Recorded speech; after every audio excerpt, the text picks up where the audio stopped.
चौरी चौरा।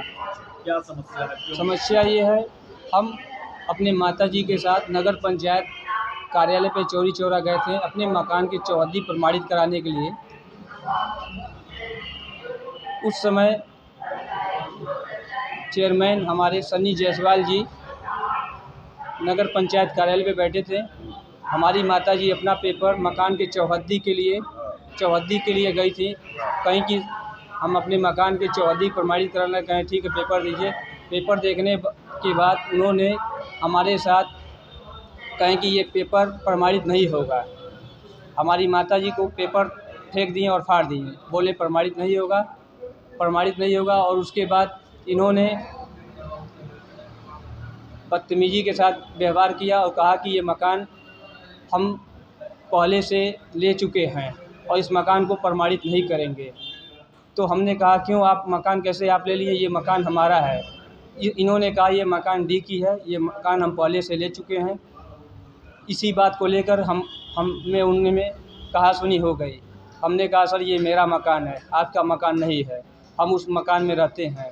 तो मेरी माताजी ये कहने लगी। उसके बाद ये निकल के बाहर आए, उठकर हमको जूता निकाल के और सिर पे और कंधे पे मारने लगे। मेरी माताजी बैठी थी, उसके बाद पीछे से उठ के आई, ये मारने लगे। जूता निकाल के मारने लगे सिर पर और कंधे पर चोट लगा। फिर उसके बाद मेरी माताजी उठ कर आई बाहर, हमें बचाने लगी। माताजी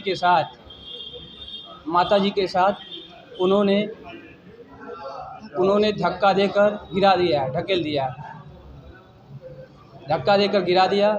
फिर हम वहाँ से उठे और अपने घर पर चले आए। फिर हमने सबसे पहला कॉल 1076 पे किया।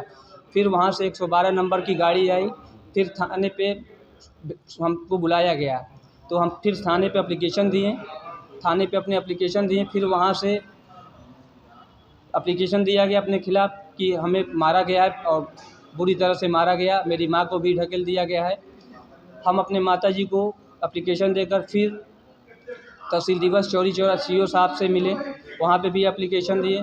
फिर उसके बाद कोई कार्रवाई नहीं हुई। फिर कितनी ज़मीन है आपकी, कहाँ पे है? चौरी चौरा में है 27 बाई 50 बाई 55 की है, चौरी चौरा मेन रोड पे। उसी ज़मीन जी सत्यापित नहीं कर रहे हैं? जी, उसी मकान को। जैसे एक मेरी बहन है मेरी, उस मकान पे जैसे हमको लोन लेना था, इसलिए हम प्रमाणित कराने गए। क्योंकि चेयरमैन इतने साल से हम कभी नहीं टाउन एरिया ऑफिस गए हुए हैं। जब ज़रूरत पड़ा हमें अपने मकान की चौहद्दी प्रमाणित कराने के लिए, तभी हम टाउन एरिया ऑफिस गए। अच्छा, लोन किस संदर्भ में लेना था? बहन की शादी के लिए। जी, क्योंकि हमारी एक बहन बड़ी हैं, उन्हीं की शादी के लिए। मेरे पिताजी आज 24 साल हो गए, एक्सपायर हो गए, कोई है नहीं मेरा। माताजी हम है, बहन की शादी करना है, उस मकान पे हम लोन लेना चाहते हैं। वो मकान हमारी डी की ज़मीन है, उसी में हम रहते हैं और कोई हमारी वो नहीं संपत्ति नहीं है। उसी मकान को लेकर हम लोन लेना चाहते हैं। थाने से आपको क्या रिस्पॉन्स मिला? थाने से हमें कोई रिस्पॉन्स नहीं दिया गया, ना हमारा मुहैया कराया गया, ना कुछ किया गया। अच्छा, अभी आप क्या चाहते हैं? अभी हम चाहते हैं हमको न्याय मिले। कल के दिन हमारी हत्या हो जाएगी, रास्ते में कुछ हो जाएगा तो हम क्या करेंगे? क्या धमकी वगैरह दे रहे जी, हैं? धमकी दे रहे हैं, क्या कह रहे हैं? कह रहे हैं कि हम गोली मार देंगे। अच्छा, जी, कौन? सन्नी जायसवाल चेयरमैन। कैसे बताया वो? फोन वगैरह किए थे क्या आपको? फ़ोन उनके भाई हमें किए थे, अच्छा, बुला रहे थे अपने सुलझाने के लिए मैटर, कि सुलझ जाए। 2010 में ये हमारी ज़मीन ले चुके हैं। 2010 में ये लिए हैं, सबसे पहला ज़मीन हमारा ये लिए। तहसील के पीछे ज़मीन है, तहसील के पीछे मुर्गी फार्म के बगल में एक ज़मीन है, वो ले लिए, रजिस्ट्री करा लिए हमारा। फिर दूसरी ज़मीन अपने भाई सुजीत कुमार के नाम से इन्होंने रजिस्ट्री करा लिया, शहीद स्मारक के पास का ज़मीन। लास्ट मकान ये बचा हुआ है मेन रोड का। इस मकान पे हम रहते हैं अपने अकेले, उस मकान को ये लेना चाहते हैं। इसीलिए हम लोग को धमकी दिया जा रहा है और मारने की धमकी दिया जा रहा है। अभिषेक कश्यप, चौरी चौरा से, थाना चौरी चौरा, वार्ड नंबर 8, महर्षि दयानंद नगर।